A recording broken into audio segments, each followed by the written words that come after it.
Hello everyone, welcome to back my channel. I hope everyone is having a wonderful day.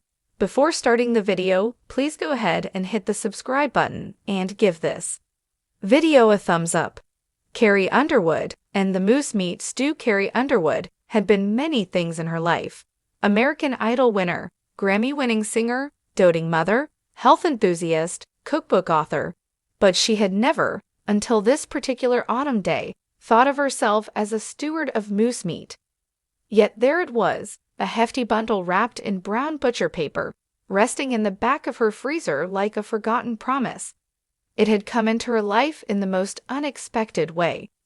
Months earlier, one of her neighbors in rural Tennessee, a retired Alaskan park ranger named Bill, had gifted her some cuts from his last hunting trip up north. Carrie had accepted it with a polite smile, tucked it away, and promptly forgotten about it. After all, her kitchen was more accustomed to quinoa salads, roasted vegetables, and lean chicken.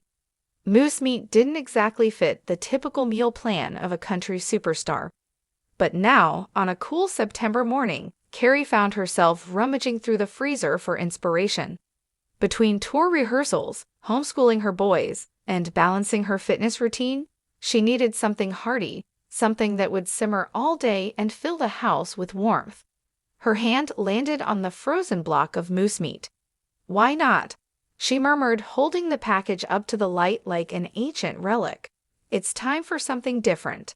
The idea of the stew. Carrie had always loved the ritual of cooking. To her, it wasn't just about food, but about grounding herself after the whirlwind of fame. She tied her apron, a cheerful red one stitched with Mama's Kitchen in white thread, and got to work. She spread cookbooks across the counter. None had a chapter titled Moose for Beginners, but she wasn't discouraged. Carrie had grown up in Oklahoma, where venison stew was a seasonal staple. Moose, she figured, couldn't be too different, just larger, gamier, and perhaps a little more stubborn in flavor. She jotted down ideas: onions, garlic, carrots, celery, red wine, a sprig of rosemary from her garden, and maybe, just maybe, a dash of cayenne for a country girl kick. As she chopped vegetables, her younger son Jacob wandered into the kitchen. "What's that, Mama?" he asked, pointing at the thawing meat. "Moose," Carrie replied. Matter. Jacob's eyes widened. "Like the big one from our storybooks?" "Exactly like that," Carrie said with a grin. "Except this one's helping us make dinner." Memories in the steam. By mid-afternoon, the stew was bubbling gently in her Dutch oven. The aroma drifted through the house, rich, earthy, and tinged with spices that seemed to carry both wilderness and comfort. Carrie leaned against the counter, inhaling deeply, and found herself remembering her childhood. Back in her grandmother used to make huge pots of stew on Sundays, filling the kitchen with warmth and chatter. Carrie would perch on a stool, watching the pot bubble while her family swapped stories about fishing trips, rodeo events, and neighbors down the road. Music wasn't the only thing she had inherited from her roots. It was also this deep appreciation for meals that brought people together. Now, here she was, stirring a pot of moose stew, carrying forward that same tradition in her own way. Fame had taken her around the world, but food, simple, hearty food, always brought her back home. The dinner invitation. As the stew simmered, Carrie had an idea.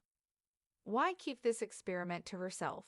Food was meant to be shared. She pulled out her phone and texted a few friends, her trainer, even Bill the retired ranger. "Dinner tonight. My place. Experimental moose stew. Bring bread." By 6 o'clock, her kitchen was alive with laughter and clinking glasses. Her friends gathered around the farmhouse table, eyeing the steaming pot with curiosity and a little suspicion. "Moose?" her guitarist Mike asked, raising an eyebrow. "Carrie, what kind of wilderness tour did you go on without us?" Bill, the ranger, chuckled. "Don't knock it till you try it. That's premium Alaskan protein right there." Carrie ladled generous portions into bowls. The stew was thick, the broth a deep mahogany, the vegetables tender. Steam curled upward as each person leaned in for their first bite. A surprising success, the first spoonful was met with silence. Carrie held her breath. Moose was gamey after all, it could go either way. Then Bill broke into a grin. Now that's the best use of moose I've tasted in years. Others chimed in with nods of approval. It's rich, but not overwhelming, her trainer said. Kind of like beef, but wilder. Even her boys, who were normally picky about anything that wasn't chicken nuggets, slurped it up enthusiastically. Carrie laughed, relief washing over her. So I guess we're adding moose stew to the family recipe book. The music of the meal as the night went on, the stew pot grew lighter, but the atmosphere heavier with stories, jokes, and the occasional impromptu sing-along. Someone picked up a guitar, and before long, Carrie herself was singing softly, her voice blending with the clinking of spoons against bowls. It was in that moment she realized something important. Her career had given her stages and spotlights, but it was evenings like this, around her own kitchen table, with food and music mingling, that truly fed her soul. A lesson from Moose later, as she washed dishes and the last guests trickled out, Carrie thought about the strange journey that led to this night. Moose meat, of all things, had brought her people together. She smiled to herself. Life had a way of surprising you. Fame, schedules, and expectations could make things feel scripted, but then a forgotten package in the freezer could spark a new memory, a new tradition. From that day forward, Carrie decided that every year, as autumn rolled in, she would honor the spirit of adventure and togetherness by making a stew out of something unexpected, whether moose, venison, or whatever life happened to place in her path. It wouldn't just be about food. It would be about courage, creativity, and connection. The recipe that became a story a few months later, Carrie shared her moose stew recipe in a magazine interview.